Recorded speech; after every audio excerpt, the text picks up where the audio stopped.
Listo, doctor. Gracias, Alejandro. Por nada. Buenas tardes a todos. Había un comentario de Francisco, no sé si todos escucharon, sobre lo que falta para concluir este diplomado.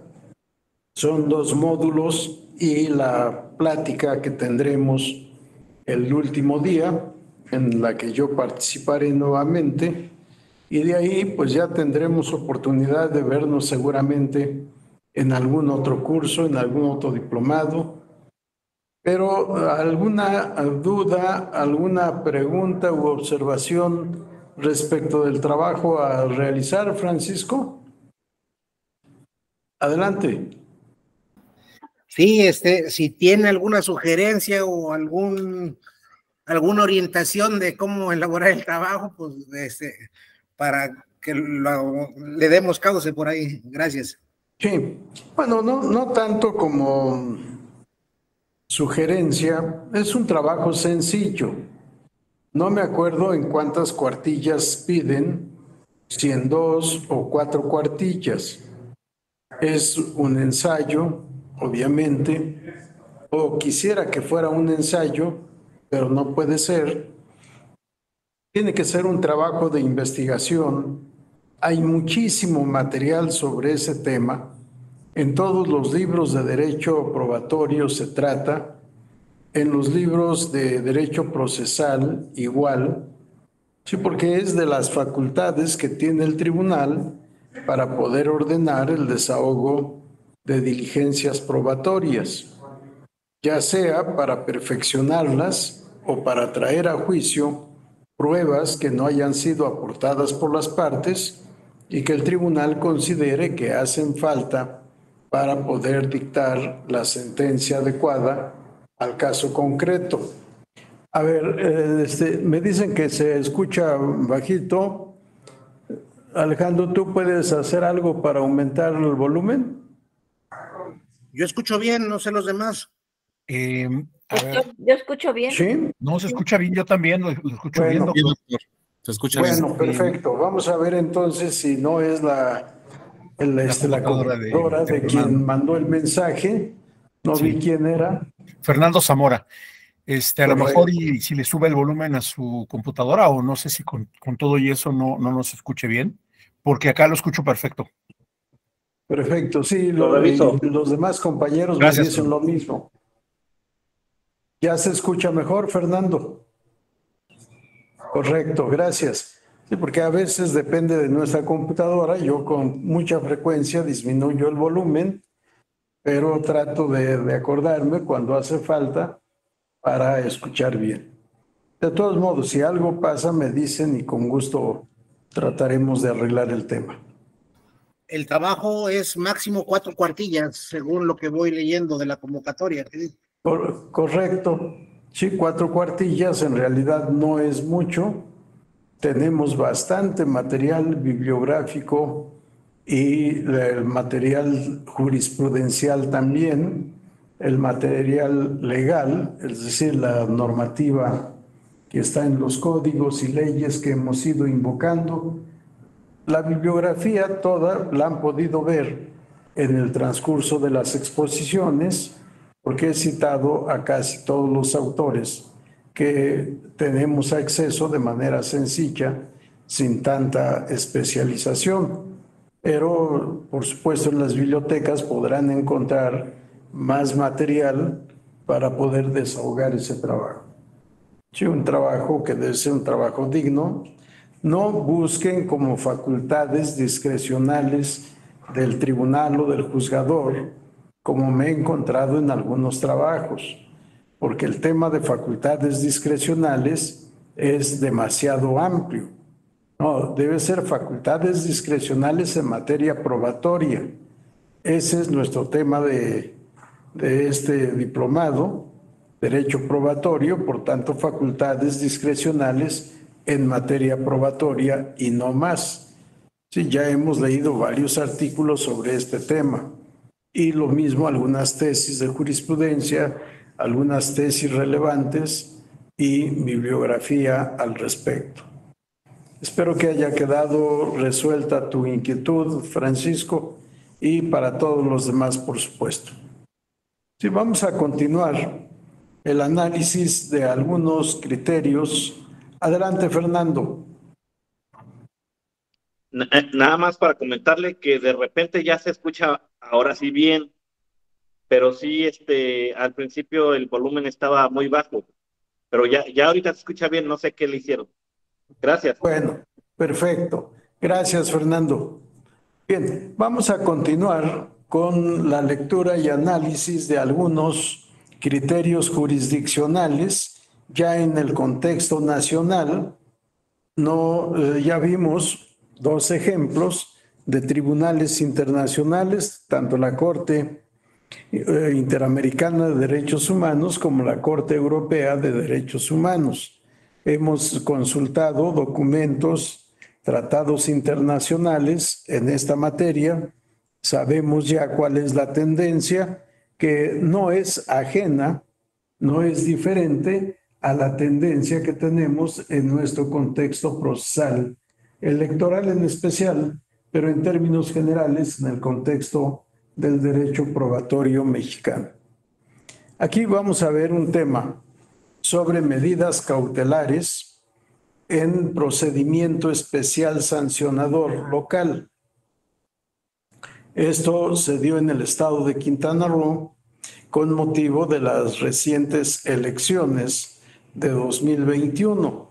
Ahí está la clave del expediente, la sentencia de 25 de mayo de 2022, hace poco menos de un año.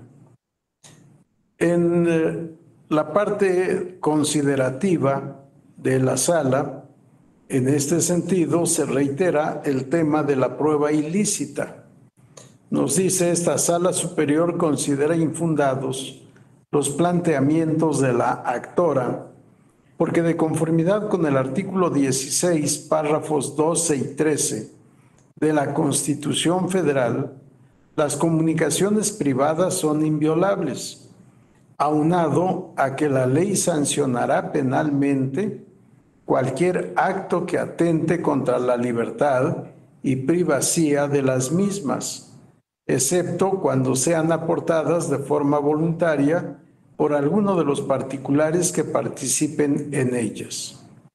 Además de que exclusivamente la autoridad judicial federal, a petición de la autoridad federal que faculte la ley o del titular del Ministerio Público de la entidad federativa correspondiente, podrá autorizar la intervención de cualquier comunicación privada, para lo cual la autoridad competente deberá fundar y motivar las causas legales de la solicitud, expresando además el tipo de intervención, los sujetos y su duración. Sí, aquí tenemos un resumen de lo que hemos estado viendo sobre la comunicación privada y, por supuesto, la ilicitud que constituye no respetar ese derecho de privacidad. Que si bien es cierto que las comunicaciones privadas pueden ser intervenidas o interrumpidas, esto debe ser solo con autorización o mandato judicial. Autorización o mandato judicial que se puede dictar a petición de la autoridad. Tenemos en el párrafo segundo de esta diapositiva la autoridad judicial federal, a petición de la autoridad federal que faculte la ley, sin necesariamente tiene que ser una autoridad competente, una autoridad que tenga entre sus facultades poder solicitar la intervención de una comunicación privada para efectos probatorios. Uno de estos órganos de autoridad autorizados es el Ministerio Público Federal y Ministerio Público Local. Pero para hacer la solicitud y que la solicitud pueda ser acordada favorablemente, es necesario que la autoridad solicitante motive y fundamente adecuadamente la razón de su petición, por qué y para qué, quiénes serán objeto, qué personas serán sujetos pasivos de esta interrupción de privacidad de las comunicaciones privadas. ¿Durante qué tiempo se ha de llevar a cabo esta interrupción? ¿Qué tipo de intervención es la que se solicita? En fin, se debe de tener mucho cuidado tanto en la solicitud como en la autorización. Lo que tenemos en el artículo 16, en su párrafo primero, es un mandato para toda autoridad. La autoridad tiene que motivar y fundamentar adecuadamente su acto. No solo los actos que causen algún agravio, sino incluso los actos que puedan ser favorables a un gobernado. No importa la naturaleza y las consecuencias del acto de autoridad. La autoridad siempre debe fundar y motivar adecuadamente el acto que emite, ya sea de molestia, ya sea favorable a un gobernado. Por eso aquí, en esta situación de petición para intervenir una comunicación privada, es una comunicación de autoridad a autoridad, pero para que la autoridad a la que se le formula la solicitud esté en aptitud jurídica de conceder lo solicitado, es necesario que la autoridad peticionaria motive y fundamente adecuadamente su petición, su acto de autoridad, para que así pueda el órgano jurisdiccional tener los elementos suficientes para poder acordar favorablemente lo solicitado o, en su caso, para negar, obsequiar lo solicitado. Si es un particular el que ofrece la prueba consistente en una comunicación privada, para que la aportación sea lícita, nos dice la Sala Superior en este caso, debe haber participado en la reunión en donde se tomó esa grabación, o bien debe haber sido partícipe del diálogo o de la comunicación telefónica entre varias personas o por cualquier otro medio. Ahora que contamos con varios medios de comunicación electrónica, que hay una gran diversidad, sí, debemos de tener mucho cuidado en aportar alguna prueba si no hemos participado en esa comunicación.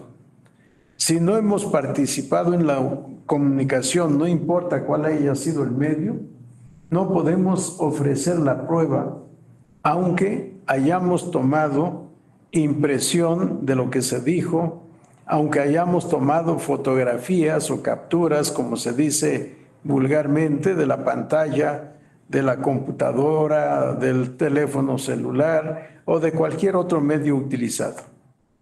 Sí, el particular que ha participado en esa comunicación puede aportar voluntariamente la prueba correspondiente sin mayor problema. Pero si no ha participado y la ha obtenido ilícitamente, no la puede ofrecer y aportar como prueba, bajo la pena de poder incurrir en la comisión de un ilícito.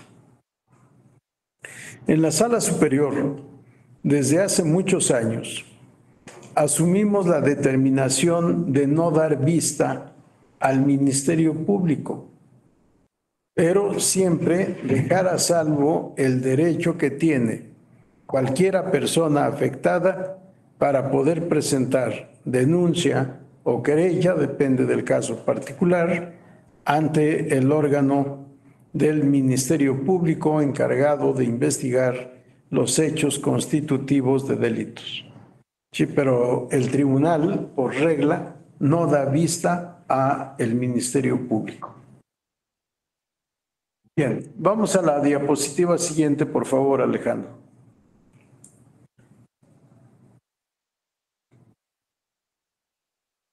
Es la misma sentencia, son párrafos diferentes. Decimos aunado a que la autoridad judicial federal no podrá otorgar estas autorizaciones cuando se trate de materias de carácter electoral, fiscal, mercantil, civil, laboral o administrativo, ni en el caso de las comunicaciones del detenido con su defensor.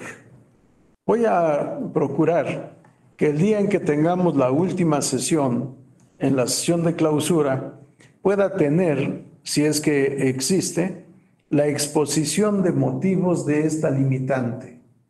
¿Por qué no procede a autorizar la intervención de comunicaciones privadas para efectos electorales, fiscales, mercantiles, civiles, laborales o administrativos? Sí, si tengo la respuesta, con mucho gusto la comparto con ustedes. El día 12 de abril, me dice Francisco, que es el último día en que tendremos actividad en este diplomado. Bien, continuando, adelante, Daniel. Nada más un poquito para ser específico, doctor. Sí. Por ejemplo, el área fiscal, por ejemplo, hay lo que se llaman delitos fiscales que se persiguen obviamente por la vía penal, ¿no? Sí. Entonces, ahí sí estaría permitida las intervenciones o no, porque se trata de la materia fiscal. Digo porque hay como que se combinan las dos ramas, ¿no? Penal fiscal, claro, o por ejemplo, el sancionador administrativo, que es una expresión, podríamos decir, un poquito del ius punendi, y obviamente, pues pasándole a traer por ahí, estarían los delitos electorales, que podrían ser, pues, también podríamos decir, su programa de derecho, pues, penal sancionador, ¿no? Entonces, ¿también aplicarían esas subramas esta prohibición? O porque se trata de lo penal o sancionador, sí está permitido. Correcto. Sí, para mí es estrictamente en la materia electoral. Si vamos a hablar de delitos electorales, ya estamos en el ámbito del derecho penal. Incluso es competencia de los tribunales penales y no de los tribunales electorales el conocimiento de esos ilícitos. ¿Sí? A diferencia del administrativo sancionador. El administrativo sancionador sigue siendo materia electoral. Y si se acuerdan, les había dicho, para mí, la materia administrativa sancionadora, más que estar cercana al derecho penal, está cercana al derecho civil, aunque forme parte del ius punendi del Estado. Pero no es lo mismo un delito que una infracción. De tal manera que en el derecho administrativo sancionador electoral no se pueden aplicar todas las reglas del derecho penal electoral. Sí, son reglas diferentes y entre ellos habíamos dicho el tema de la tipicidad. En el derecho administrativo sancionador en general, administrativo sancionador, se habla de tipos en blanco o tipos abiertos. Sí, caso en el cual podemos aplicar la analogía y la mayoría de razón, lo que no se puede hacer en la materia penal. No importa si el delito es de carácter fiscal, de carácter electoral o de otro tipo. Si el principio de tipicidad ahí sí se aplica de manera estricta y no aplica para nada la analogía ni la mayoría de razón. Si tenemos el impedimento constitucional en el artículo 14, párrafo 3, y que rige para toda la materia penal. Sí, esta excepción para lo electoral, en mi opinión, no aplica para el penal electoral, para delitos electorales. Espero haber contestado, Daniel. Bien. Decimos, ahora bien, lo infundado del motivo de disenso deriva de que adversamente a lo referido por la actora, en el caso, no se demostró una situación contraria a lo determinado por la Comisión de Quejas y Denuncias y por el tribunal responsable, en el sentido de que la prueba relativa al video se haya obtenido de forma lícita y fuera aportada por quienes participan en la conversación contenida en el mismo. En efecto, es necesario tener presente que la primera sala de la Suprema Corte de Justicia de la Nación ha elaborado una amplia jurisprudencia en torno a la invalidez de las pruebas obtenidas de manera ilícita, respecto de las cuales ha señalado que no pueden surtir efectos válidos dentro de un proceso. Sí, aquí se trataba de medidas cautelares, como acabamos de escuchar, medidas cautelares que fueron denegadas por la Comisión de Quejas y Denuncias, y denegación que fue confirmada por el Tribunal Electoral Local, porque consideraron que era violatorio de lo dispuesto en el artículo 16 constitucional respecto de pruebas ilícitas. Vamos a la siguiente diapositiva, por favor, Alejandro. Este es otro tema. En un recurso de revisión del procedimiento especial sancionador, también resuelto el año pasado, mediante sentencia de 24 de agosto.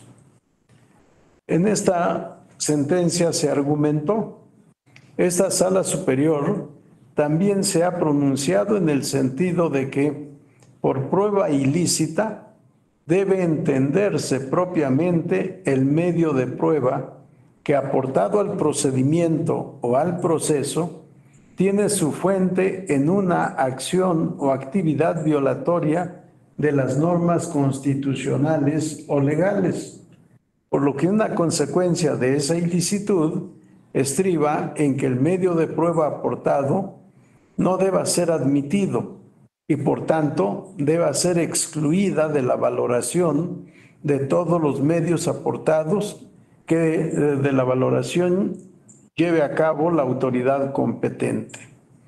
Así, todos los medios de prueba que pretendan aportarse u ofrecerse de la violación de derechos fundamentales tampoco pueden ser valorados en los juicios y medios de impugnación de naturaleza electoral, ya que la ineficacia no solo afecta a las pruebas obtenidas directamente en el acto constitutivo de la violación de un derecho fundamental, sino también a las adquiridas como resultado de aquellas, aunque en su consecución se hayan cumplido todos los requisitos constitucionales. Vamos a la diapositiva siguiente, por favor. Esta doctrina se conoce comúnmente como la teoría de los frutos del árbol envenenado, a partir de la cual la regla de exclusión de la prueba ilícitamente obtenida aplica no solo a las obtenciones directas, sino a través del surgimiento de evidencia con base en violaciones indirectas a derechos fundamentales. Por lo que, con independencia de que el audio que sirvió como único soporte a su denuncia haya sido retomado por medios de comunicación, como afirma el denunciante, ello de ninguna manera torna en lícita la obtención primigenia de dicho material, aunado a que la regla de prohibición o exclusión de una prueba ilícita es un auténtico derecho fundamental que se contiene implícitamente en los referidos artículos constitucionales, de forma tal que los principios constitucionales ahí contenidos, debido proceso legal, enmarcados en los diversos derechos fundamentales a la legalidad, la imparcialidad judicial y a una defensa adecuada, resguardan implícitamente el diverso principio de prohibición o exclusión de la prueba ilícita. Vamos a la siguiente, por favor. Con ello, se da lugar a que ningún gobernado pueda ser juzgado a partir de pruebas cuya obtención se encuentre al margen de las exigencias constitucionales y legales.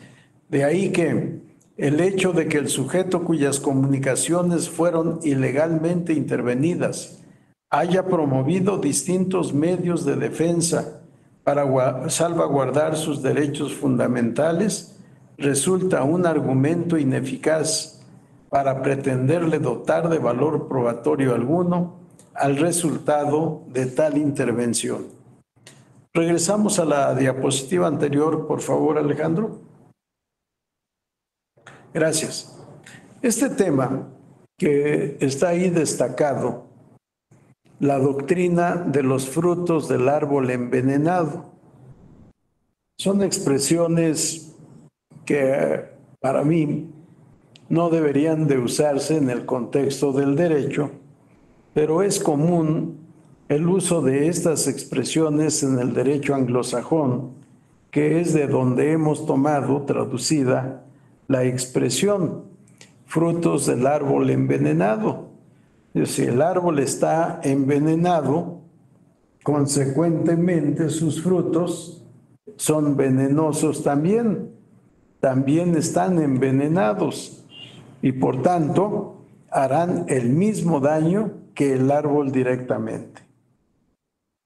Este tema se ha utilizado para calificar o para descalificar a pruebas indirectas, cuando la prueba directa es una prueba ilícita.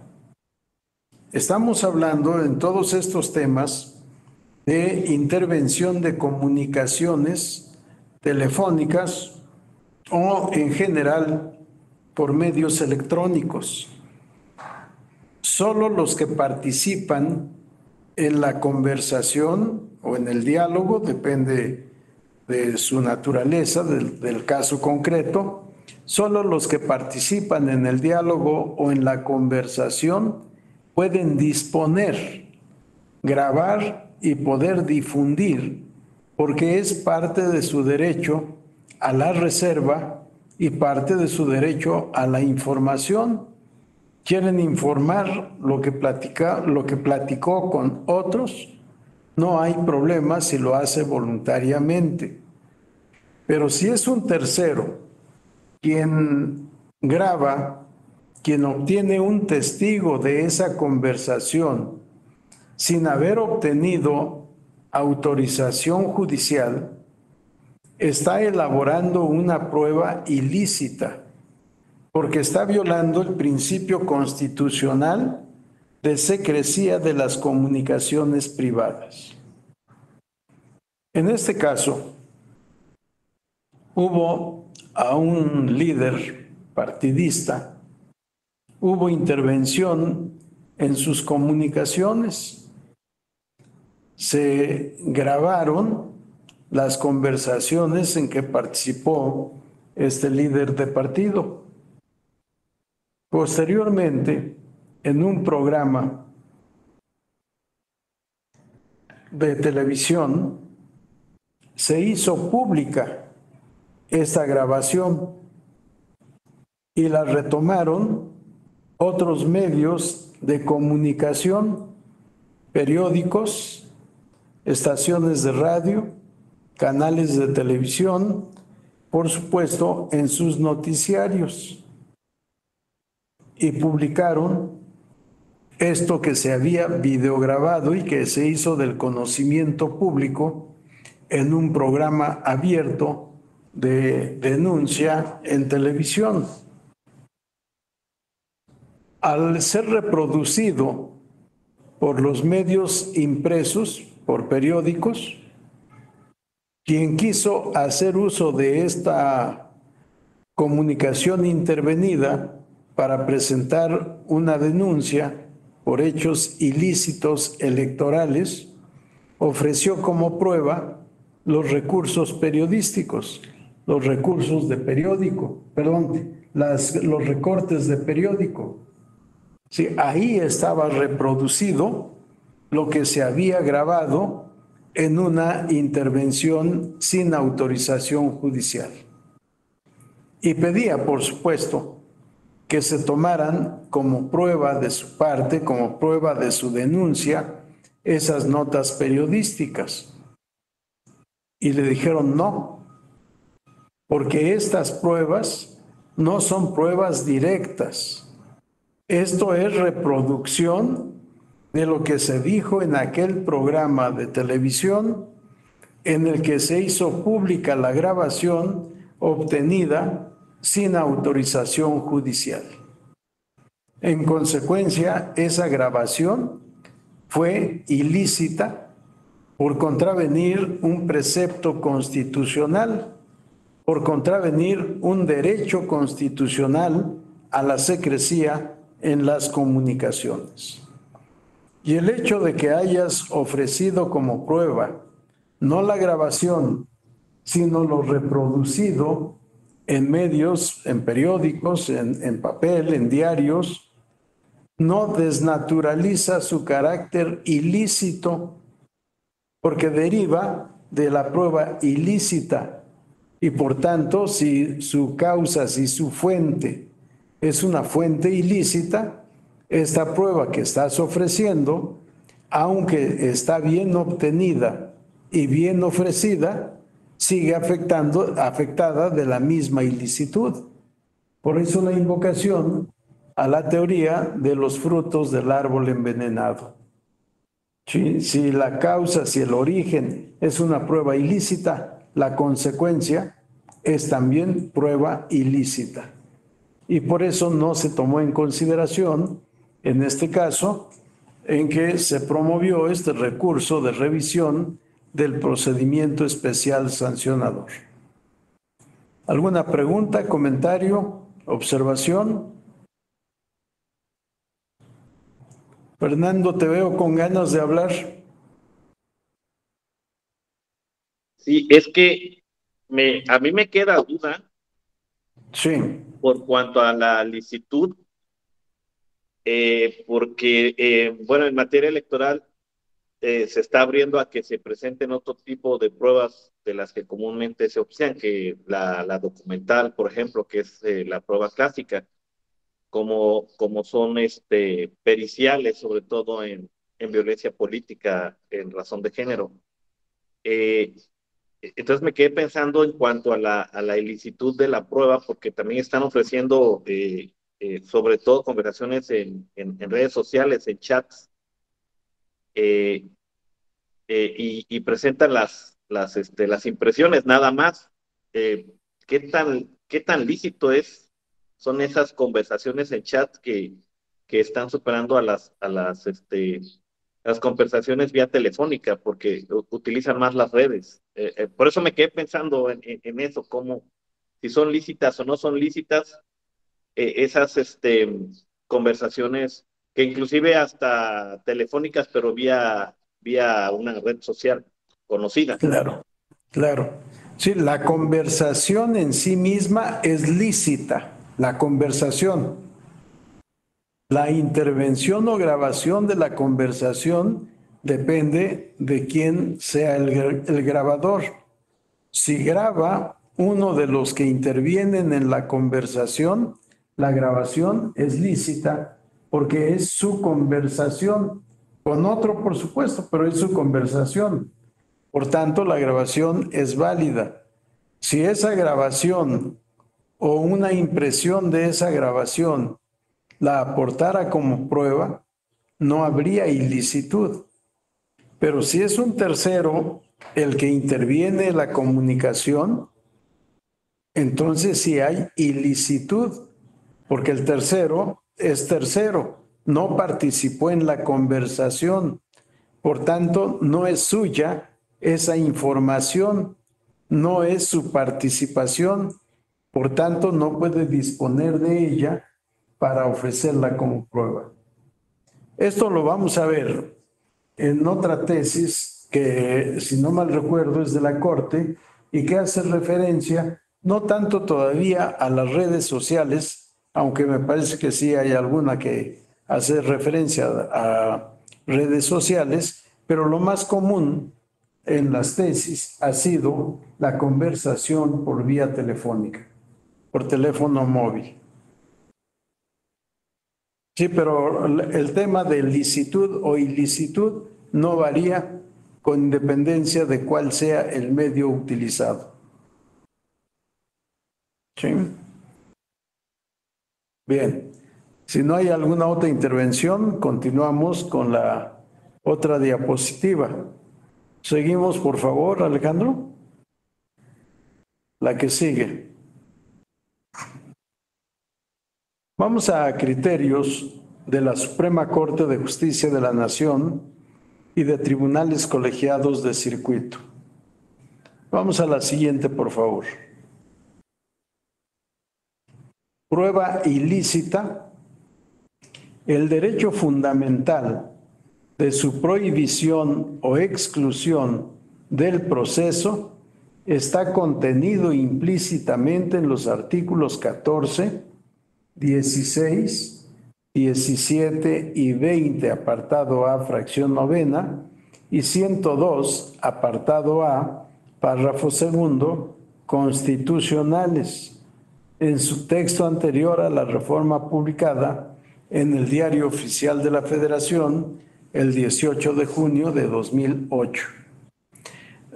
Vamos a leer con mucha atención, con mucho cuidado, esta tesis. Porque vean, desde el rubro se está señalando la fundamentación. Artículos 14, 16, 17, 20, apartado A, fracción novena, y 102, apartado A. Si todas estas disposiciones vinculadas al debido proceso y a la materia probatoria, pero sobre todo al debido proceso.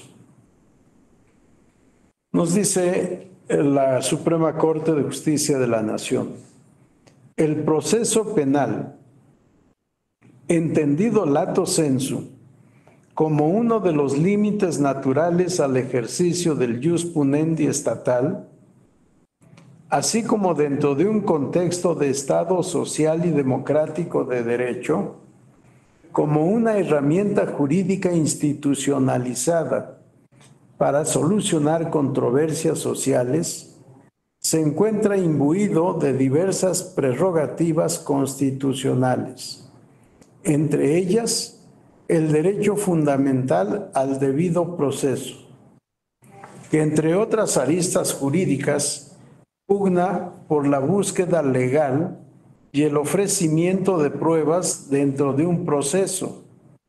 Ahora, si bien es cierto que de la Constitución Política de los Estados Unidos Mexicanos, en su texto anterior a la reforma publicada en el Diario Oficial de la Federación el 18 de junio de 2008, no se advierte una definición expresa.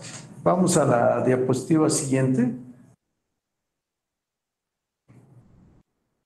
Ni una regla explícita en torno al derecho fundamental de la prohibición o exclusión de la prueba ilícita, se contiene implícitamente en nuestra Carta Magna, derivado de la interpretación sistemática y teleológica de los artículos 1, 14, al establecer como condición de validez de una sentencia penal el respeto a las formalidades esenciales del procedimiento.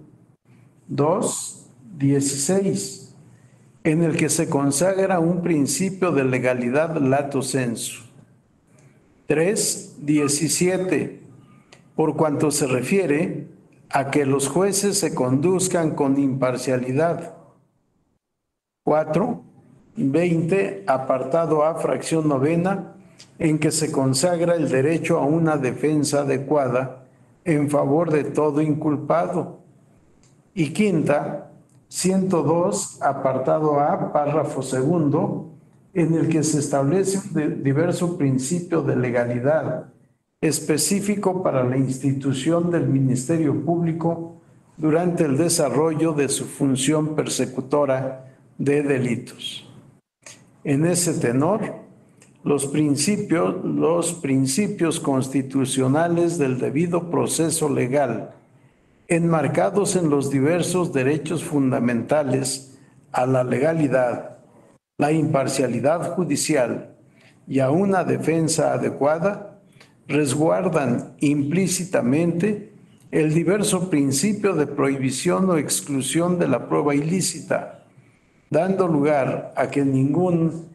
Vamos a la diapositiva siguiente, por favor.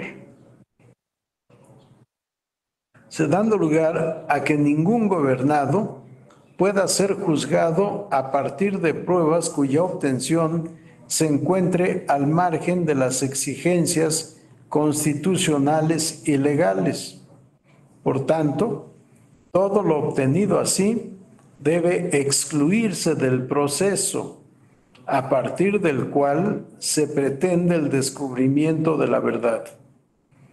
Dicho en otras palabras, aún ante la inexistencia de una regla expresa en el texto constitucional que establezca la repulsión o expulsión procesal de la prueba ilícitamente adquirida, hay que reconocer que esta deriva de la posición preferente de los derechos fundamentales en el ordenamiento constitucional y de su condición de inviolables. Tenemos ahí los datos de publicación de la tesis. La tesis 195 de 2013 de la primera sala de la Suprema Corte de Justicia de la Nación, corresponde a la 10ª época, publicada, ahí están los datos del Semanario Judicial de la Federación y su Gaceta, libro, tomo, página, fecha y además el registro digital de esta tesis aislada, que se sustentó al resolver el amparo directo en revisión. Tenemos la clave del expediente respectivo. Vamos a regresar a la diapositiva anterior, por favor. Aquí está la cita de todos los artículos que ya hemos advertido en el rubro de la tesis. El artículo 14 constitucional establece como condición de validez de una sentencia penal el respeto a las formalidades esenciales del proceso. Aquí se dice procedimiento. Sí, respeto a las formalidades esenciales. Esto está vinculado, por supuesto, con el artículo 17 de la propia Constitución. Y aunque no es un precepto constitucional, vinculado también a lo que establece el artículo 18 del Código Civil Federal. Se debe siempre cumplir con las formalidades esenciales del procedimiento, a menos de que algunas de estas formalidades se consideren no fundamentales, no indispensables para la resolución pronta del caso concreto. Esto lo encontramos también previsto en el artículo 17 de la Constitución Federal. El artículo 16 nos dice la primera sala de la Corte, establece o consagra el principio de legalidad lato sensu. El principio de legalidad en sentido amplio no solo se refiere a la ley, sino también a la Constitución. Es decir, el principio de legalidad lato sensu abarca el principio de legalidad en sentido estricto y el principio de constitucionalidad. al hablar de principio de legalidad lato sensu, debemos tener presente el derecho convencional internacional, el derecho constitucional y, por supuesto, el derecho aplicable al caso concreto. Por eso se invoca el artículo 16, que es fundamentalmente en su párrafo primero, de que nadie puede ser molestado en su persona, domicilio, posesiones, etcétera, etcétera, sino mediante juicio, seguido ante un tribunal competente en el que se cumplan las formalidades esenciales del procedimiento legalmente previsto. En el artículo 17 vamos a encontrar muchísimas otras reglas, varios otros principios aplicables al debido proceso, y en especial, podríamos decir, se refiere en específico al debido proceso. Difícilmente vamos a encontrar una definición de debido proceso. Para mí, me ha parecido buena la proposición de un autor sudamericano, no recuerdo exactamente el nombre en este momento, que nos dice: el debido proceso es aquel que cumple con sus principios propios o característicos. Sí, nos dice todo y nos dice nada, porque ¿cuáles son esos principios característicos de cada proceso? Tenemos que buscarlos, tenemos que encontrarlos en la normativa que rige cada proceso. Siendo la nuestra materia electoral, se rige por sus propios principios, por sus propias reglas. Tiene su propia doctrina y su jurisprudencia, de tal manera que el debido proceso en la materia electoral tiene que atender no solo a la Constitución, a la ley, a la jurisprudencia, sino muchas veces también a los usos y costumbres, dependiendo de cuál es la materia de la litis. Si la materia de la litis es una elección llevada a cabo por usos y costumbres, debemos atender a esos usos y costumbres en el desahogo del proceso electoral correspondiente. Tenemos que hacer las adecuaciones que sean necesarias. Debemos tener la flexibilidad procesal o flexibilidad jurídica adecuada para no causar agravio o más agravios, en su caso, a la comunidad que eligió por usos y costumbres. Hemos visto que el sistema electoral de usos y costumbres es para comunidades indígenas y recientemente para comunidades de afrodescendientes. Ya está incorporado también al texto constitucional, al artículo 2, este trato diferenciado para afrodescendientes, mexicanos afrodescendientes. En la materia procesal electoral, cuando intervienen ya sea ciudadanos, ciudadanas de comunidad indígena o interviene la comunidad toda, pero caracterizada por ser indígena, debemos de tomar medidas adecuadas en la aplicación de las normas procesales. El debido proceso establece, por ejemplo, un periodo, un plazo para poder ejercer la acción. En materia electoral tenemos ese plazo, por regla 4 días para poder incoar un juicio o un recurso formalmente calificado de esta manera. Por supuesto, estamos hablando de la Ley General del Sistema de Medios de Impugnación en materia electoral, porque en la nueva Ley General de los medios de impugnación en materia electoral Ya no tenemos esta diversidad, ya no tenemos esta pluralidad de medios de impugnación, sino solo tenemos dos: el juicio electoral y el juicio de revisión constitucional electoral. Bien, en este contexto, por ejemplo, el plazo para impugnar. Había distintos plazos dependiendo del medio de impugnación. La regla, 4 días, pero pudieran ser 24 horas o 48 horas. 4 días depende de si estamos en procedimiento electoral o fuera de procedimiento electoral. Dentro de procedimiento electoral solo cuentan los días hábiles, se descuentan los días inhábiles.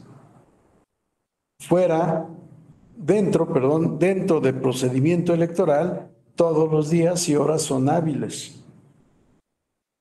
Tratándose de comunidades indígenas, decía, a pesar de que existe la misma regla para poder promover el medio de impugnación, hemos sido demasiado flexibles y dado oportunidad que aun cuando estén fuera del plazo, se considere oportunamente presentada la demanda. Y por tanto, que se pueda seguir el proceso hasta su culminación en una sentencia. Si las reglas del debido proceso cambian, no son estáticas, no son inamovibles, depende del justiciable y en ocasiones depende del medio de solución de controversias. No vamos a aplicar las mismas formalidades a un juicio o recurso constitucional o legalmente previsto que a un medio alternativo de solución de controversias. Si el debido proceso tenemos que estudiarlo entonces, primero en términos generales y luego de manera particular para el caso concreto.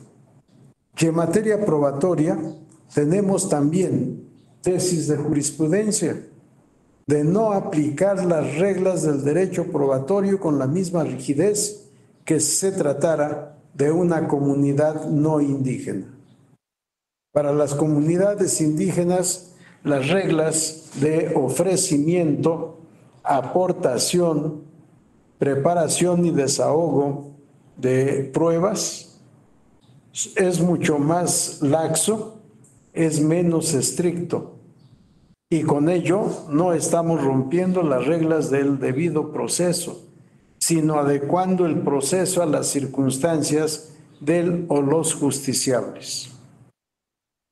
Si el tema del debido proceso es un tema interesante, complejo, no podemos dar una respuesta específica como sería en este caso, y cuáles son esas formalidades o cuáles son esas reglas del debido proceso. Incluso por aquí, si no mal recuerdo, se citaba debido proceso legal. Pues no siempre el debido proceso es solo legal. Los constitucionalistas dicen reglas del debido proceso constitucional y los internacionalistas de derechos humanos hablan del debido proceso convencional. Sí, para mí son las mismas reglas. Debido proceso legal, constitucional o convencional es lo mismo. Y más aún ahora que tenemos la tesis de la Suprema Corte de Justicia de la Nación que ordena a todo tribunal de la República hacer control de constitucionalidad y de convencionalidad. Para poder hacer ese control se requiere tener la información, se requiere tener la formación y por tanto el debido proceso ya no puede tener esa división tripartita que sustentan algunos: debido proceso legal, debido proceso constitucional y debido proceso convencional. Si las reglas son únicas, que podamos adecuarlas dependiendo del caso concreto y de los justiciables, Ese es un tema diferente. Bien, ¿algún comentario, alguna pregunta, alguna observación? ¿No? Vamos a seguir con la otra diapositiva, por favor, Alejandro. La que sigue. Bueno, perdón, vean nada más para los datos. Quien quiera consultar directamente la tesis, una tesis aislada, la tesis 195 de 2013, ahí están sus datos de publicación, está el registro digital, que es otra forma de localizar, por si la quieren tener, la quieren leer directamente de la compilación de la Suprema Corte de Justicia de la Nación. Ahora sí, vamos a la otra diapositiva, por favor, Alejandro. Los artículos que dan sustento a estos temas, el artículo primero, tanto hemos estado hablando de derechos humanos, que es necesario, y aquí una opinión personal también, que es necesario leer el fundamento que tenemos a partir de 2011. Aunque les decía, les he dicho, que en materia electoral, el Tribunal Electoral empezó a aplicar los tratados internacionales de derechos humanos desde el año 2000, al existir una contradicción de criterios entre Sala Superior y el Pleno de la Suprema Corte de Justicia de la Nación. Se denuncia la contradicción de criterios, se supo que no había caído nada bien en el seno de la Corte. Se supo después, transcurridos algunos días, que iba a ser resuelto en contra, y los magistrados, antes de recibir la notificación de una sentencia contraria a lo planteado, decidieron abandonar el control de constitucionalidad para ubicarse en control de convencionalidad. Y así no hacía competencia a la Suprema Corte, sino que aplicaba normas del derecho convencional internacional y no incurría en lo que la Corte consideraba una invasión a su esfera exclusiva de facultades. A partir de 2011 es otra la situación.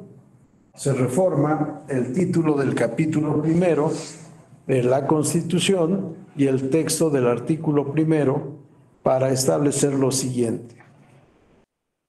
En los Estados Unidos mexicanos, todas las personas gozarán de los derechos humanos reconocidos en esta Constitución y en los tratados internacionales de los que el Estado mexicano sea parte, así como de las garantías para su protección, cuyo ejercicio no podrá restringirse ni suspenderse, salvo en los casos y bajo las condiciones que esta Constitución establece.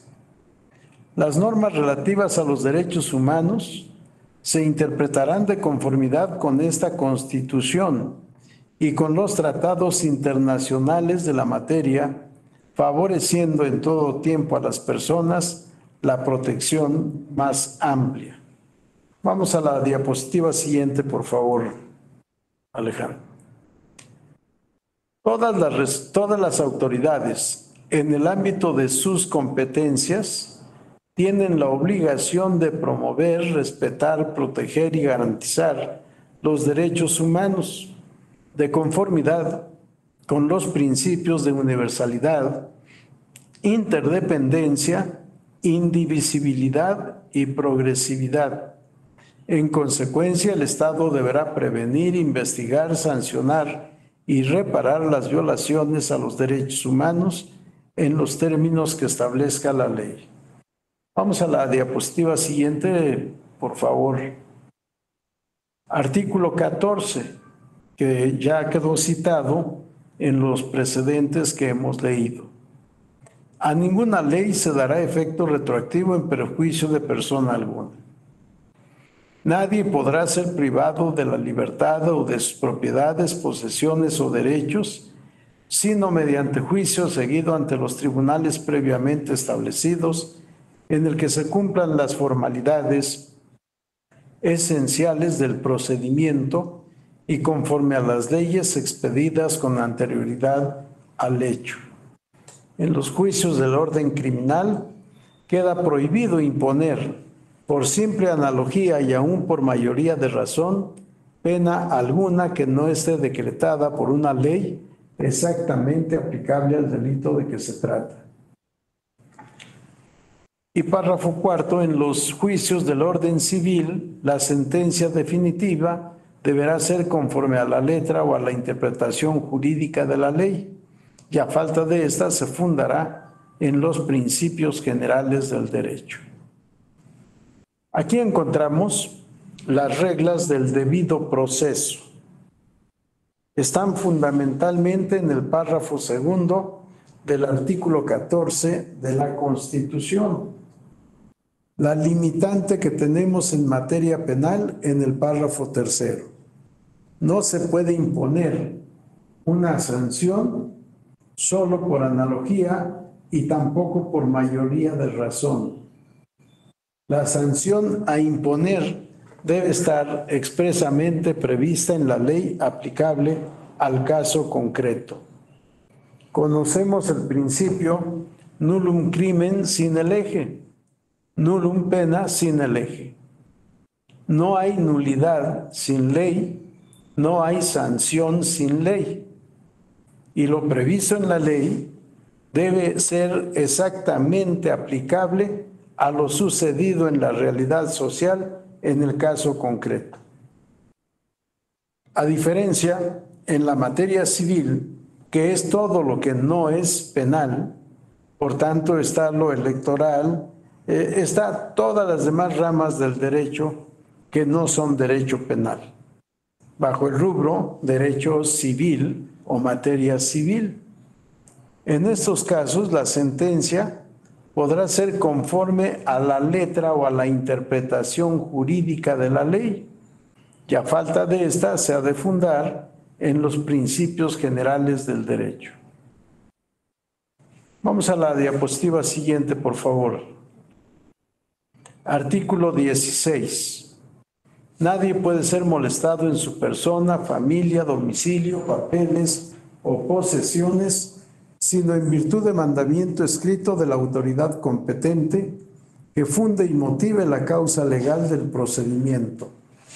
En los juicios y procedimientos seguidos en forma de juicio, en los que se establezca como regla la oralidad, bastará con que quede constancia de ellos en cualquier medio que dé certeza de su contenido y del cumplimiento de lo previsto en este párrafo.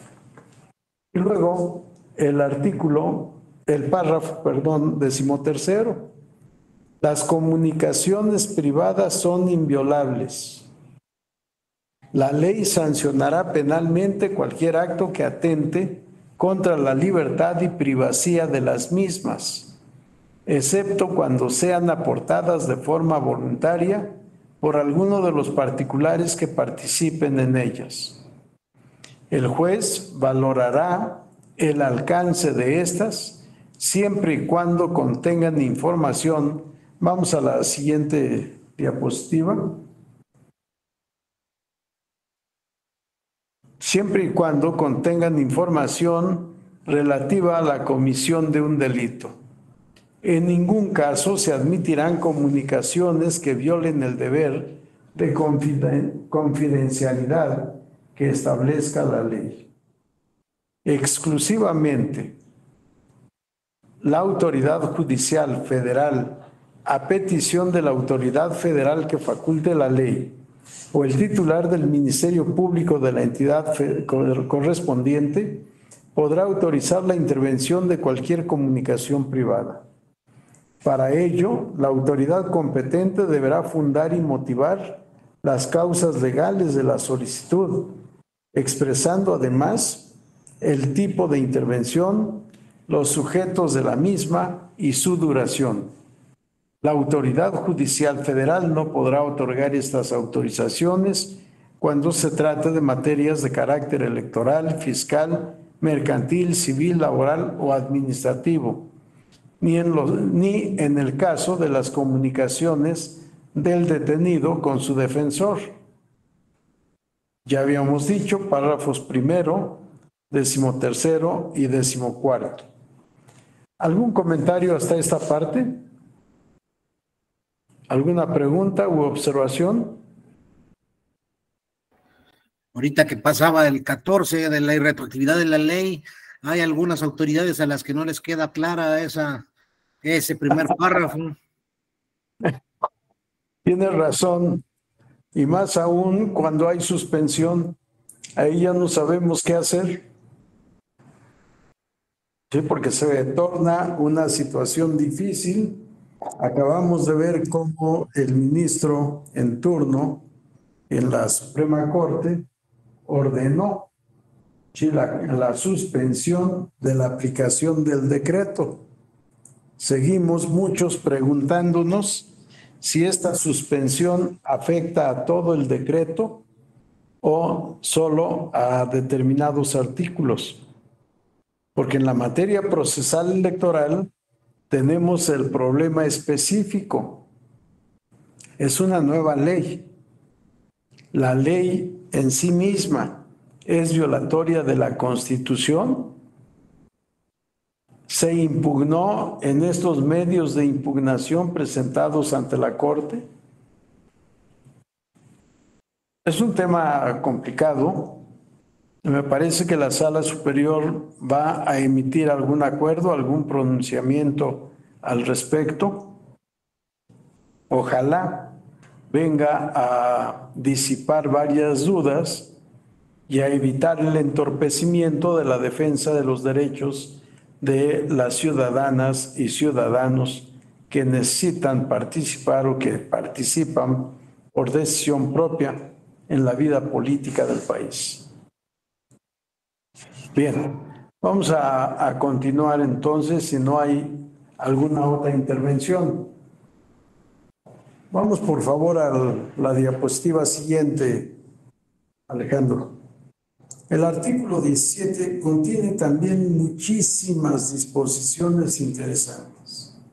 Aquí estamos citando solo los párrafos primero, segundo y tercero.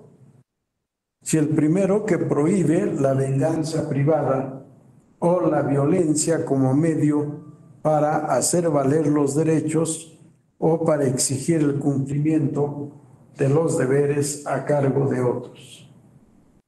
El artículo 17 establece: ninguna persona podrá hacerse justicia por sí misma ni ejercer violencia para reclamar su derecho. Toda persona tiene derecho a que se le administre justicia por tribunales que estarán expeditos para impartirla en los plazos y términos que fijen las leyes, emitiendo sus resoluciones de manera pronta, completa e imparcial. Su servicio será gratuito, quedando en consecuencia prohibidas las costas judiciales. Siempre que no se afecte la igualdad entre las partes, el debido proceso u otros derechos en los juicios o procedimientos seguidos en forma de juicio, las autoridades deberán privilegiar la solución del conflicto sobre los formalismos procedimentales. Si lo importante es resolver conforme a derecho el fondo de la litis, siendo intrascendente el cumplimiento o incumplimiento de reglas de forma, de formalidades que no sean substanciales para el conocimiento y resolución del litigio planteado en el caso concreto. Pero de estos artículos, había olvidado comentarles el artículo primero. Vamos a regresar, por favor, Alejandro, al artículo primero, que para mí contiene una situación especial propio de el planeta global que estamos viviendo y que quizá vaya de alguna manera en contra del principio de soberanía como lo hemos entendido hasta ahora. La facultad de autogobernarse, la facultad de determinar el pueblo, el elemento humano del Estado, el tipo de Estado y de gobierno que se quiera dar. Vean en el artículo primero. En los Estados Unidos mexicanos, todas las personas gozarán de los derechos humanos reconocidos en esta Constitución y en los tratados internacionales de los que el Estado mexicano sea parte, así como de las garantías para su protección, cuyo ejercicio no podrá restringirse ni suspenderse, salvo en los casos y bajo las condiciones que esta Constitución establece. Si derechos fundamentales cuyo ejercicio no podrá restringirse ni suspenderse, salvo en los casos y bajo las condiciones que esta Constitución establece. Tenemos un artículo importante en la Constitución, el artículo 32, párrafo segundo. Ayúdenme a buscar el artículo y a leerlo, por favor. Constitución Federal, artículo 32, párrafo 2 o párrafo segundo.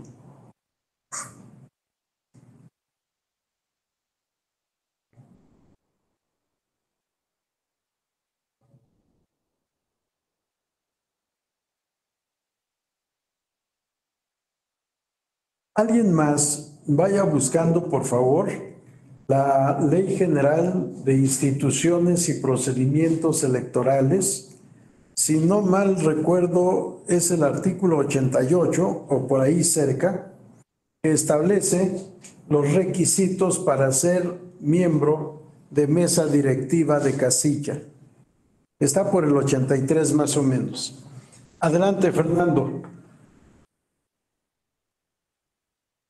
A ver, el párrafo segundo del artículo primero dice... No, el 32. Perdón. Sí, artículo 32 de la Constitución, párrafo 2, o segundo. Sí, porque el párrafo primero tenemos aquí a la vista en la diapositiva esta disposición. Sí, ya está. El ejercicio Adelante. de los cargos y funciones para los cuales, por disposición de la presente Constitución, se requiera ser mexicano por nacimiento, se reserva a quienes tengan esa calidad y no adquieran otra nacionalidad. Esta reserva también será aplicable a los casos que así lo señalen otras leyes del Congreso de la Unión. Gracias, Fernando. Vean el texto de este artículo. Los cargos reservados a mexicanos por nacimiento que no hayan adquirido otra nacionalidad, ¿sí?, es una restricción a los derechos humanos. No solo lo previsto expresamente en la Constitución, sino también si está previsto en alguna ley secundaria. ¿Vuelves a leer el párrafo, Fernando, por favor? El ejercicio de los cargos y funciones para los cuales, por disposición de la presente Constitución, se requiera ser mexicano por nacimiento, se reserva a quienes tengan esa calidad y no adquieran otra nacionalidad. Esta reserva también será aplicable a los casos que así lo señalen otras leyes del Congreso de la Unión. Gracias. Vean, los cargos reservados a mexicanos por nacimiento que no adquieran otra nacionalidad. Actualmente, muchos países, y el nuestro entre ellos, acepta la doble nacionalidad. Sin embargo, La Constitución establece, cuando para ocupar un cargo se requiera ser mexicano por nacimiento, solo a los mexicanos por nacimiento que no adquieran otra nacionalidad se les podrá designar en esos cargos. Si adquieren otra nacionalidad, ya no lo pueden ocupar.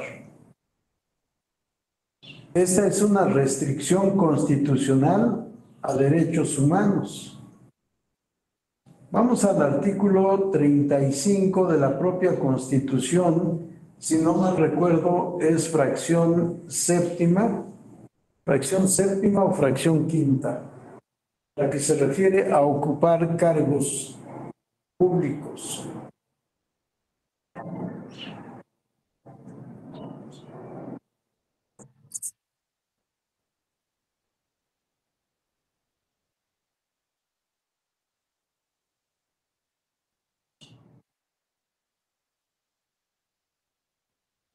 Si alguien encontró el artículo, me dice, por favor. 35, fracción quinta o séptima, no recuerdo exactamente cuál es. Sexta. Es la sexta. La sexta, ni una ni otra. A ver qué establece la sexta.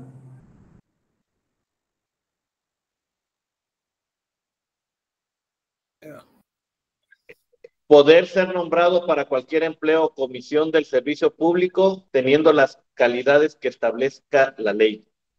Gracias. Vamos a dejarlo ahí. Sí, es derecho de la ciudadanía poder ocupar cualquier cargo público. Pero si para ese cargo público se exige ser mexicano por nacimiento, está excluido, no lo puede ocupar alguien que ha obtenido otra nacionalidad. Por disposición expresa del artículo 32, párrafo segundo. Para mí, esa norma es violatoria de derechos humanos. Lo que tenemos en el artículo 35 son derechos humanos. Y entre ellos a ocupar un cargo en el gobierno, con independencia de que sea poder legislativo, ejecutivo o judicial. Es una limitación que debe prevalecer, que se debe respetar. Y sin embargo, tenemos más de un caso en que se ha declarado la inconstitucionalidad de una norma que establece más o menos lo mismo que el 32, párrafo segundo,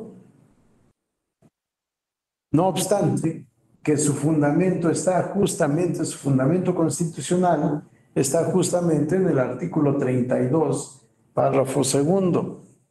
Ya encontramos el de la Ley de Instituciones y Procedimientos Electorales, relativo a los requisitos para ser integrante de mesa directiva de casilla. Les decía, está por el 83, 84, por ahí cerca. Ese 83, párrafo 1, inciso A. A ver, adelante. Ese es uno de los, de los párrafos reformados con la reforma del 2 de marzo. Entonces, sí, no sé, me gustaría leer antes ese mismo artículo, pero sin la reforma. Que correcto. Dice, artículo 83, para ser integrante de mesa directiva de casilla se requiere, inciso A, ser ciudadano mexicano por nacimiento que no adquiera otra nacionalidad y ser residente en la sección electoral que comprenda la casilla. Y ya con la reforma dice, para ser integrante de mesa directiva de casilla se requiere ser persona ciudadana mexicana y residente en la sección electoral que comprenda la casilla. Se le quitó eso de ciudadano mexicano y que no tenga otra nacionalidad. Correcto, la restricción se suprimió. Ya no se dice que no haya adquirido otra nacionalidad. Esto está en suspenso por lo pronto. Hoy que discutía con algunos sobre los efectos de la suspensión, les decía, es que todos los artículos están relacionados entre sí. aparte de que es un solo decreto. Por tanto, la suspensión ordenada por los ministros Lainez Potisek y Pérez Dayán aplican a todo el decreto. Pero con independencia de esta situación, antes de la reforma, no sabemos si vaya a quedar así o si se recurra a la teoría de la reviviscencia normativa para dar nueva vigencia a la ley abrogada o a la ley derogada o reformada. El texto del artículo 83, párrafo 1, inciso A, antes de la reforma, establecía: para ser integrante de mesa directiva de casilla se requiere ser ciudadano mexicano por nacimiento y no haber adquirido otra nacionalidad. Esto es congruente con el 32, párrafo 2 que hemos leído en la Constitución. Por tanto, se supone que debería de prevalecer esta restricción constitucional. Sin embargo, un ciudadano de Aguascalientes, si no mal recuerdo, promovió un juicio para la protección de derechos político-electorales del ciudadano, diciendo: yo quiero formar parte de la mesa directiva de casilla de mi sección y me dicen que no puedo participar en la selección de ciudadanos que puedan ocupar un cargo en mesa directiva de casilla porque tengo doble nacionalidad. Impugno la constitucionalidad de esta norma. Y la Sala Superior le concede la razón. Es cierto, es inconstitucional este precepto. Yo no comparto el criterio. Para mí no es inconstitucional. Es plenamente congruente con el artículo 32, párrafo 2 de la Constitución. Que esta prohibición, o si esta prohibición o restricción le aplicáramos el párrafo 1 del artículo 1 de la propia Constitución Federal, tendríamos que llegar a la conclusión de que la restricción se debe respetar. Se debe aplicar. Por tanto, el ciudadano que demanda por no ser considerado entre los posibles funcionarios de mesa directiva de casilla, solo por haber adquirido otra nacionalidad, si esta norma no podría ser objeto de un control de constitucionalidad, porque nuestra conclusión tendría que ser: es constitucional. Y como las restricciones previstas en la Constitución deben prevalecer, este ciudadano no tendría derecho a participar en el procedimiento de selección de ciudadanos que en su momento tendrían que formar parte de la mesa directiva de casilla. Perdón, Alejandro, ¿algún tema? Sí, doctor, nada más le iba a informar que si me espera 3 minutos en lo que muevo mi coche, porque va a salir un vecino que creo que sí pide claro. un poco de prisa, y no me tardo, Sí, Vengo. Sí, no te preocupes. Adelante. Gracias. De nada. Bien, les decía, tendría que prevalecer esta regla que está contenida en el artículo 83, párrafo 1, inciso A, porque es plenamente constitucional. Es congruente con lo previsto en el artículo 32 constitucional en su párrafo 2. Sin embargo, cuando este ciudadano promovió el juicio para la protección de derechos político-electorales del ciudadano, adujo la inconstitucionalidad y la inconvencionalidad del precepto legal, porque no se justifica esta restricción. Y la Sala Superior le reconoció la razón. Lo que dices es correcto. Es un requisito que resulta inconstitucional, según la sentencia. Y ordenó al Instituto Nacional Electoral tomar en cuenta a este ciudadano para que pudiera participar en el procedimiento de selección de ciudadanos a integrar mesas directivas de casilla. Ese fue su primer triunfo. En el fondo, yo estoy de acuerdo en que la restricción resulta violatoria de derecho humano, que no se justifica, que es inaceptable, que es innecesaria esta restricción, que no tiene justificación jurídica. Con posterioridad, el mismo ciudadano pidió participar en la selección de consejeros para el Instituto Electoral del Estado y le volvieron a dar la misma respuesta. No se puede porque la Ley General de Instituciones y Procedimientos Electorales del artículo tal exige que para ser integrante del Consejo General debes de ser mexicano por nacimiento sin haber adquirido otra nacionalidad.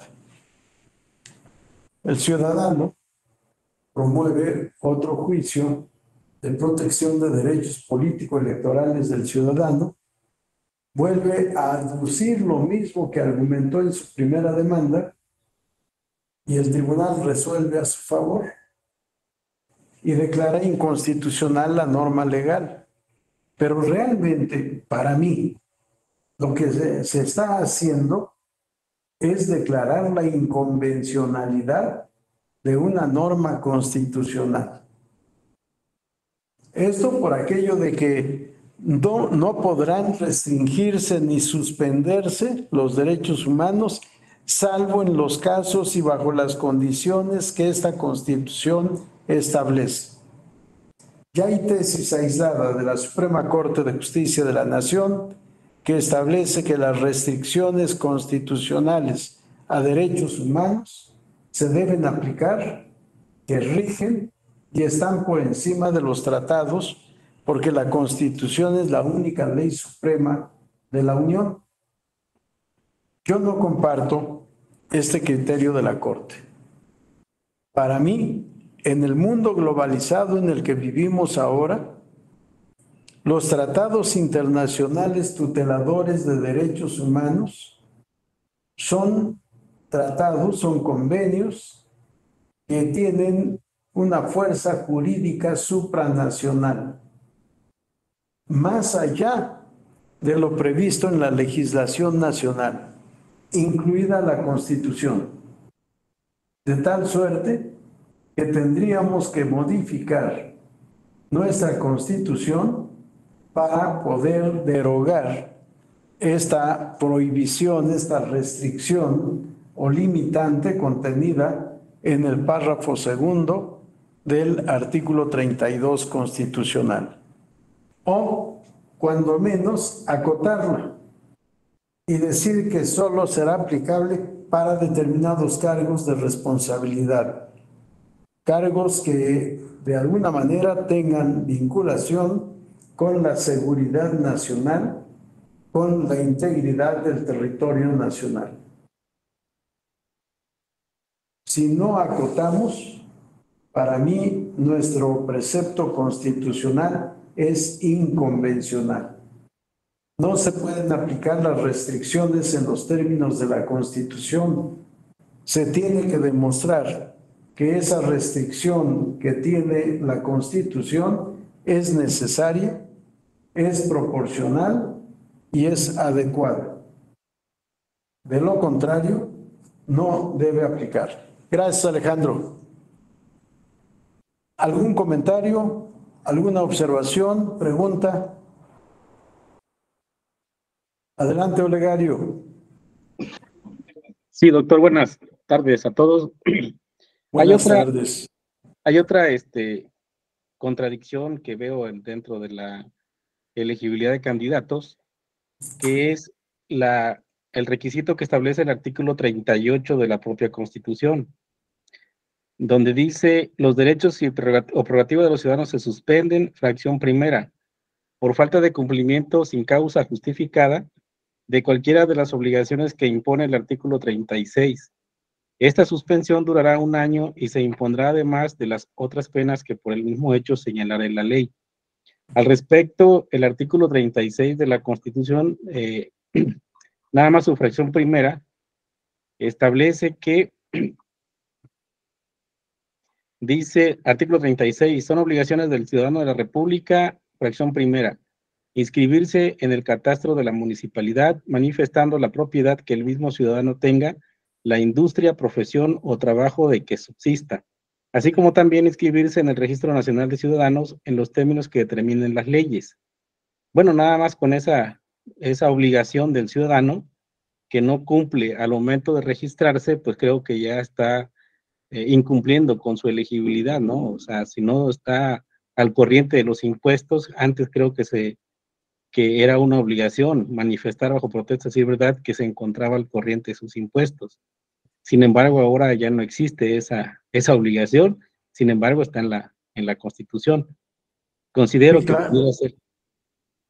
Claro, efectivamente, es una limitante al derecho, sobre todo al derecho de votar y ser votado, con todos los demás también. Sí, pero ahí habría que preguntar, ¿es justificada esta limitación o no es justificada? Sí, para mí es más propio del voto censitario que del voto libre que actualmente se expone tenemos y debemos tener. Sí, parece que es otra limitante que tampoco se justifica, que tendríamos que hacer varias adecuaciones a la Constitución tomando en cuenta los derechos humanos. Si las restricciones que están en nuestra Constitución y que no se justifiquen, que no sean indispensables, se deben de derogar. Y tenemos, entre otros, en Ecuador, el ejemplo. Cuando un precepto de la Constitución sea contrario a los tratados tuteladores de derechos humanos, se debe reformar la Constitución. Para mí, es lo que tenemos que hacer también en México y en todas partes, porque el derecho internacional de los derechos humanos es un derecho supranacional. No es solo para una nación, no es solo para un estado, es para todos los estados que han pactado, que han celebrado el tratado internacional. Y si celebraron libremente ese tratado, deben cumplirlo de manera puntual, según el principio pacta sunt servanda. Sí, estos temas de restricción de derechos humanos, yo creo que requiere muy bien un estudio profundo, serio, para hacer una propuesta de reformas que venga a transformar en beneficio, por supuesto, de las personas, todo el régimen de derechos humanos. En fin, es una inquietud que he tenido, que he estado analizando. No he publicado nada todavía en ese sentido, pero pienso hacer pronto alguna publicación porque sí necesitamos seguir reflexionando sobre estos temas. Y el derecho a la prueba es un derecho humano que está incorporado, creo que ya no leímos, al artículo 20 de la Constitución, el derecho a ofrecer pruebas. La carga de la prueba corresponde al Ministerio Público, pero la víctima del ilícito, la víctima del delito, tiene derecho a probar. Y lo mismo, el inculpado tiene derecho a probar. Más que carga de la prueba, tiene derecho a probar. La carga de la prueba es para el Ministerio Público. Bien, vamos hasta donde estábamos. Gracias por las intervenciones. ¿Hasta donde estábamos, Alejandro? A ver si te acuerdas.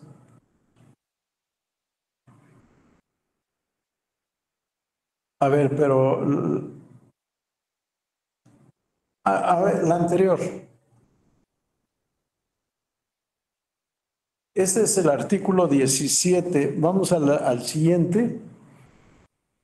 Ahí está el artículo 20. Vean, el proceso penal será acusatorio y oral. Se regirá por los principios de publicidad, contradicción, concentración, continuidad e inmediación, apartado de los principios generales. Fracción novena. Cualquier prueba obtenida con violación de derechos fundamentales será nula. No me acuerdo quién decía ayer, creo que Daniel, sobre la nulidad de la prueba. Sí, en realidad, sí, no hay declaración de nulidad, le decía yo ayer, sino exclusión de la prueba. Aquí en la Constitución declara que esa prueba obtenida de manera ilícita es una prueba nula. En consecuencia, el tribunal no la debe tomar en cuenta al momento de dictar la sentencia correspondiente. En el apartado B, de los derechos de toda persona imputada, fracción primera, a que se presuma su inocencia mientras no se declare su responsabilidad mediante sentencia emitida por el juez de la causa. Vamos a la siguiente diapositiva, por favor. 2. A declarar o a guardar silencio. Desde el momento de su detención se le harán saber los motivos de la misma y su derecho a guardar silencio, el cual no podrá ser utilizado en su perjuicio. Queda prohibida y será sancionada por la ley penal toda incomunicación, intimidación o tortura. La confesión rendida sin la asistencia del defensor carecerá de todo valor probatorio. Vean, ayer veíamos, de acuerdo a los criterios de tribunales internacionales y a tratados tuteladores de derechos humanos, que la confesión obtenida por tortura o cualquier otro tipo de coacción, puede ser la incomunicación, la intimidación, hace que la prueba sea ilícita.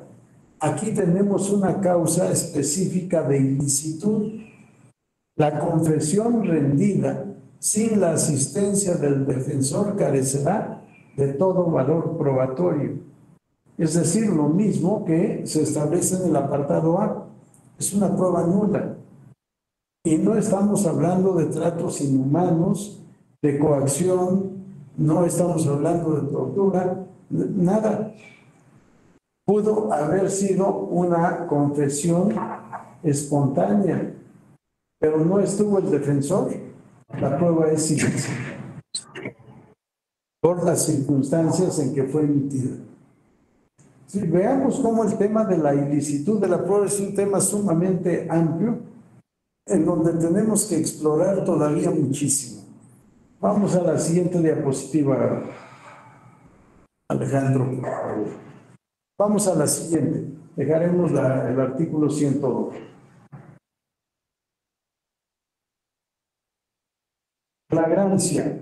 Las consecuencias, esta es también del otro lado del Poder Judicial, no del Tribunal Electoral. Flagrancia, las consecuencias y efectos de la violación al derecho humano, a la libertad personal, son la invalidez de la detención de la persona y de los datos de prueba obtenidos directa e inmediatamente en aquella. La limitación al derecho humano de libertad personal es de carácter excepcionalísimo y su escrutinio del más estricto rigor. Por ello, cuando se aduzca flagrancia, debe acreditarse que hubo elementos objetivos y razonables para justificar válidamente la afectación a la libertad y seguridad personal.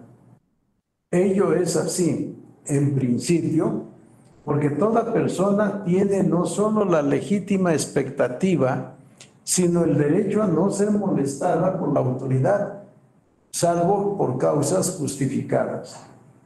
Por su parte, la autoridad tiene la posibilidad de hacer indagaciones bajo el marco jurídico y conforme a las atribuciones que legalmente justifiquen su proceder. Sin embargo, no puede justificarse constitucionalmente que bajo pretexto de cumplirse con cuestiones de aducida legalidad, se actúe de manera arbitraria, lo cual debe ponderarse bajo un estándar de necesidad, razonabilidad y, vamos a la otra, Alejandro. Y proporcionalidad de la medida empleada. De ahí que si la detención de una persona por aducida flagrancia no se da bajo el respeto irrestricto del sistema constitucional y convencional, es decir, a partir del estricto cumplimiento de los requisitos y garantías establecidos de forma mínima a favor de la persona que sufrió la detención, esta será considerada como arbitraria, al estar prohibida tanto a nivel nacional como internacional.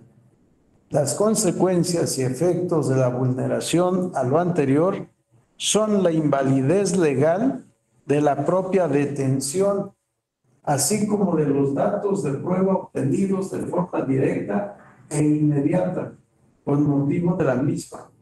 Esto conforme además a los principios del debido proceso y obtención de prueba lícita. Vean nada más cómo no se afecta directamente a la prueba o al medio en que se obtuvo la prueba, sino a la causa de la detención. Si fue detenido indebidamente porque no está acreditado fehacientemente que hubo flagrancia, todo lo declarado o lo que se haya encontrado como pruebas en poder del detenido no tiene valor probatorio alguno. Lo detuvimos porque estaba a punto de cometer un homicidio. Tenía un arma que es exclusiva del ejército. Además, estaba bajo el influjo de alguna droga y en la bolsa del pantalón traía pastillas de, ¿cómo se llama esta droga famosa que ahora tanto escándalo internacional está provocando? Fentanilo. De fentanilo, gracias. Sí. A ver, ¿realmente hubo flagrancia? Porque si no hubo flagrancia, aunque esté el arma, aunque estén las pastillas, aunque alguien diga efectivamente atacó o iba a atacar a tal persona, ninguno de esos elementos que no son prueba, sino solo indicios de algo que puede ser cierto o puede no ser cierto, conocemos a nuestra policía, no importa cuál, si es la auxiliar, si es la estatal, la municipal o la Guardia Nacional, sabemos cómo actúa. Nada de lo que se obtenga como dato de prueba o principio de prueba o prueba indiciaria, nada de esto vale. ¿Por qué? Porque la detención no es conforme a derecho. No es cierto que haya habido flagrancia. Esto es parte de lo que veíamos al principio de la teoría de los frutos del árbol envenenado. Si la causa es ilícita, la consecuencia es ilícita también. ¿Sí? Vamos a la siguiente diapositiva, por favor, Alejandro. Aquí tenemos el tema que hemos estado viendo, derecho a la inviolabilidad de las comunicaciones privadas. Su ámbito de protección se extiende a los datos almacenados en el teléfono móvil. Creo que Fernando había hecho alguna referencia a este tema. Sí, al teléfono móvil asegurado a una persona detenida y sujeta a investigación por la posible comisión de un delito.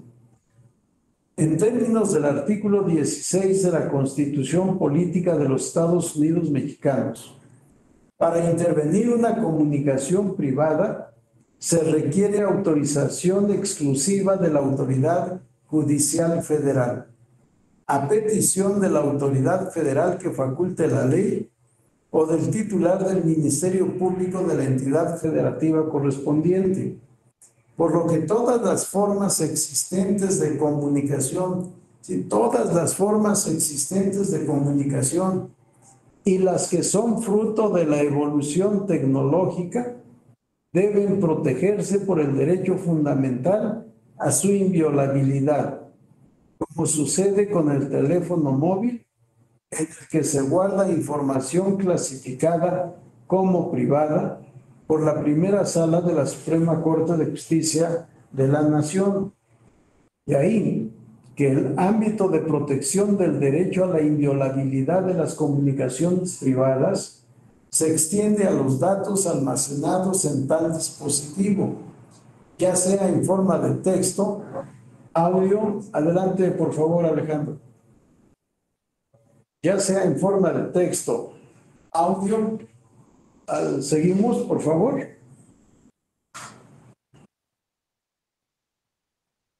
Datos almacenados en tal dispositivo, ya sea en forma, de texto, audio, imagen o video.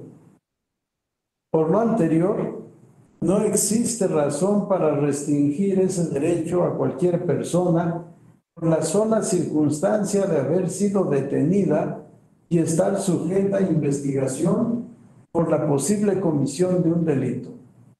De manera que si la autoridad encargada de la investigación, al detenerla, advierte que trae consigo un teléfono móvil, está facultada para decretar su aseguramiento y solicitar a la autoridad judicial la intervención de las comunicaciones privadas conforme al citado artículo 16 constitucional. Sin embargo, si se realiza esa actividad sin autorización judicial, cualquier prueba que se extraiga o bien la que derive de esta será considerada como ilícita y no tendrá valor jurídico alguno. Sí, creo que esto responde a una de las preguntas que se había formulado. Sí, y no es ya nada más al teléfono móvil, al teléfono celular, sino a cualquier forma de comunicación. No se puede violar el derecho a la secrecía en la comunicación. Para poder entrar, intervenir, conocer esta comunicación privada, se debe obtener necesariamente autorización judicial. Adelante, Daniel.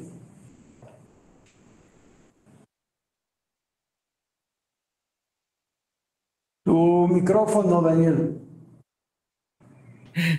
Ok, perdón, doctor. Ok. Tengo una pregunta como que va vinculada con la información anterior. Digamos que a una persona la detienen indebidamente, como mencionaba la información anterior. Bueno, la detienen indebidamente, ¿no? Violan sus derechos humanos. Y además de detenerla con violación a los derechos humanos, intervienen, obviamente de manera ilegal, su celular, ¿no? Hoy todos cargamos celular prácticamente.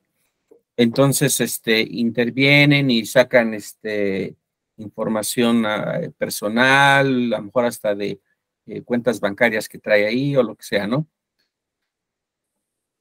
Se prueba que la persona fue indebidamente detenida y retenida y que tuvieron acceso a su dispositivo móvil.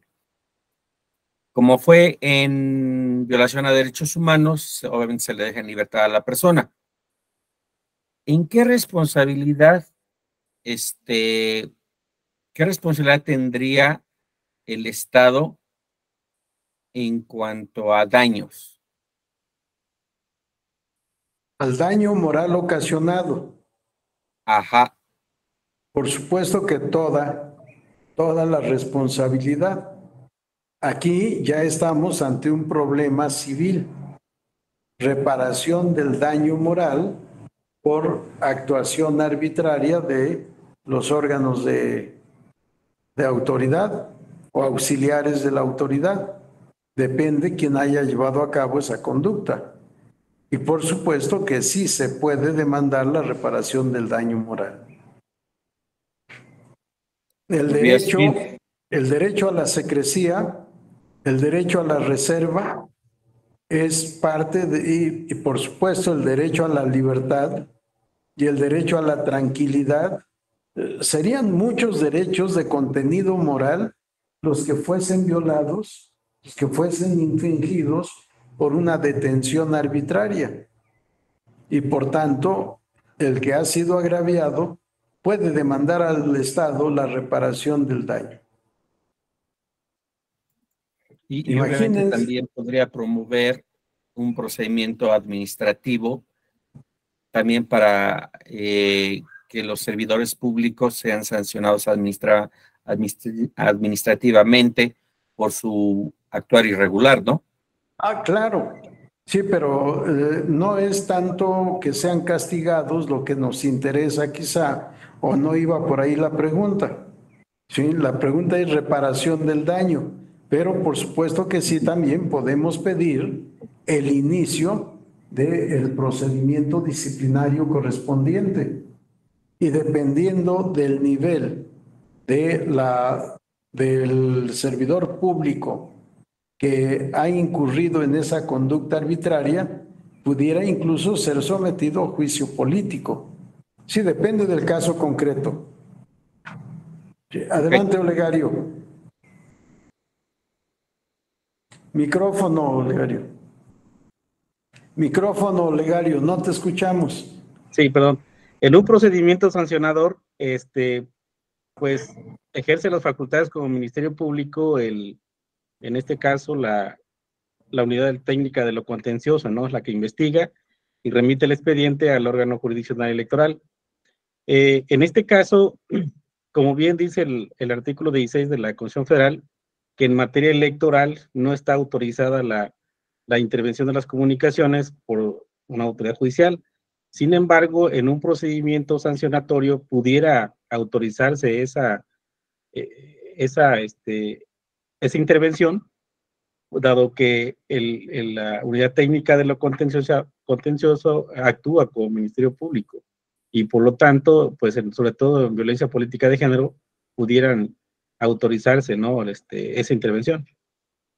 A ver, nada más que aquí estamos en un problema. Acuérdense que el fundamento prohibitorio está en la Constitución. Y la Constitución establece que solo la autoridad judicial podrá dar esta autorización. Sí, pudiera ser que al presentar una denuncia o queja por violencia política, se pudiera solicitar que la autoridad judicial autorice la intervención del teléfono, por ejemplo, del denunciado. Estamos en materia electoral. Es una situación aquí un tanto difícil porque encontramos otra vez el binomio materia electoral y violencia política. ¿Sí? ¿En dónde está el fundamento de la protección?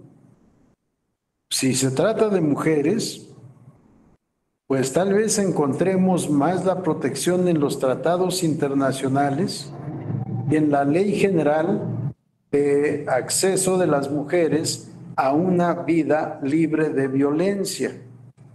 Quizás si se alegara de esta manera, quizá se pudiera pedir la intervención del teléfono del denunciado, pero habría que ver para qué. Porque si la violencia política es por vía telefónica a partir de su teléfono celular, se pudiera justificar. Pero si es para saber qué comunicaciones tiene, pues ahí ya no podríamos dar esa autorización. Sí, es una situación un poco difícil, un poco peligrosa, en donde tenemos que ver cuál es el bien jurídico tutelado. Sí, y dependiendo de eso, probablemente, a pesar de estar en la materia electoral, a pesar de que el procedimiento especial sancionador es electoral, quizá por la violencia política en contra de las mujeres en razón de género, pudiera justificar esta intervención. Como Sí, una ya, excepción, ¿no? ¿perdón? Como una excepción. Exacto, ya tendríamos que ver el caso concreto y el criterio del juzgador a quien se le hiciera la petición. Porque puede alguien decir, para mí, la letra de la ley es tajante y no hay excepción. Hubo otro que pudiera decir lo que ha dicho la Corte muchas veces. Son derechos políticos, pero están en juego también derechos individuales o derechos constitucionales. Por tanto, sí conozco del caso en materia de competencia. Aquí pudiera ser, como está en riesgo la tranquilidad de la mujer, la vida en paz de la mujer, otorgo el permiso solicitado para la intervención telefónica. Sí, depende del caso concreto y del juzgador. Bien, perdón, ya me pasé, son las 7:01. Damos por concluida esta sesión y nos veremos el próximo 12 de abril. Pásenla bien, que disfruten los próximos módulos. Buenas noches. Doctor, hasta luego. Gracias, hasta luego. Gracias, doctor. Gracias, doctor. Hasta Buenas luego. noches. Hasta luego. Gracias. Gracias. Hasta luego. Muchas gracias, doctor. Hasta luego. Hasta luego, que les vaya bien. Buenas noches.